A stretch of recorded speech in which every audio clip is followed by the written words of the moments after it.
nakahabol sila. They're playing scrappy type of basketball because things were Laro'y sinasa puso at kinaaaliwan. team because walang makaaba-abante dahil wala masyadong magandang shooting.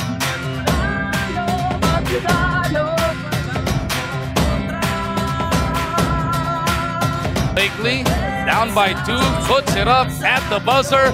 Yung putback ni Ping, wala na pong oras yun. So kahit pumasok yun, wala na. Coach Dave Cone, visibly frustrated. Frustrated, not with that last play, maybe a little bit because hindi napuntahan yung bola. Pero, ang frustration ni Coach Tim Cone ngayon is that team effort, yung desire of his star hotshots to be able